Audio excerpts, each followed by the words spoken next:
Why in the world would any human messenger ever be ashamed of communicating a message whose author is God Himself?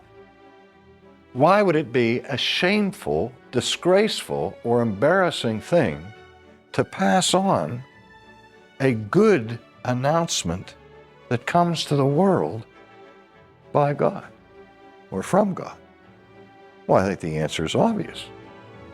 That the gospel is good news to those who receive it, but it is bad news to those who reject it. That's why in the technical literature of the scholars who analyze the use of that term, evangelion, in the biblical literature, say that there are many times where that word gospel, which means etymologically good news, carries within it a thinly veiled threat of judgment to those who remain unrepentant.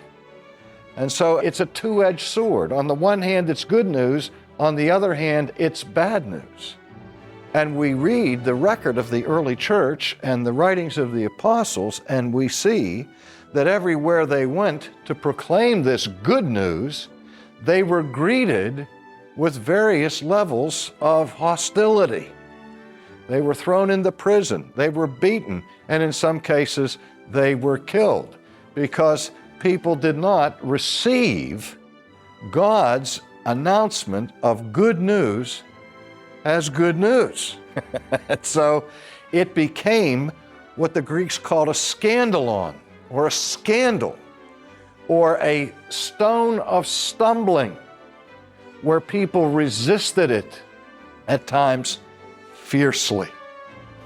And so now there were those who began to be afraid to proclaim the gospel, or who didn't want to be embarrassed by the guilt of association, to be known as a Christian, one who is putting their trust and confidence in this message of God in a hostile environment.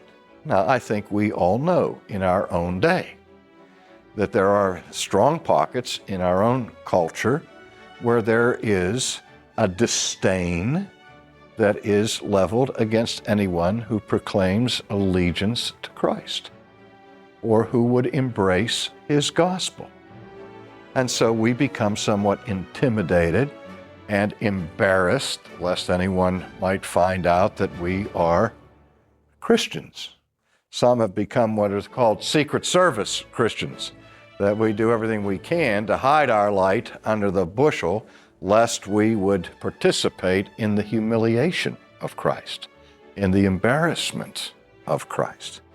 And Paul says, hey, I'm not ashamed of this gospel. Well, he shouldn't be ashamed of it. There's nothing shameful about it. It is the truth of God. But why does Paul say he is not ashamed of the gospel? Well, let's look at what he says, because this is a very important part of our understanding of the gospel. He said, I am not ashamed of the gospel of Christ, for it, that is the gospel, is the power of God to salvation for everyone who believes, for the Jew first, and also for the Greek. Now, I want us to pause here for a moment and look at what the apostle said. The reason why he's not embarrassed by this message is that because in the first instance, it is a message of power. It is a powerful message.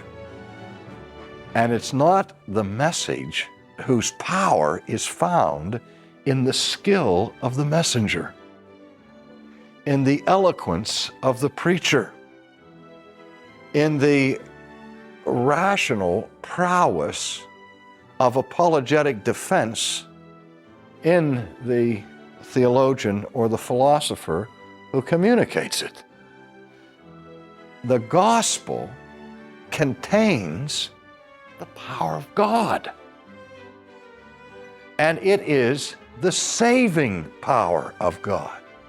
I don't have the power to save anybody.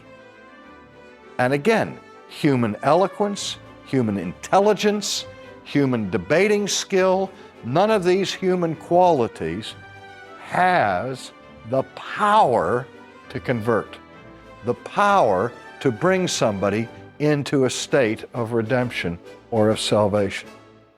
The means by which God has chosen to save the world is the preaching of the gospel. And it is in that message, in His Word, that God works His power of redemption.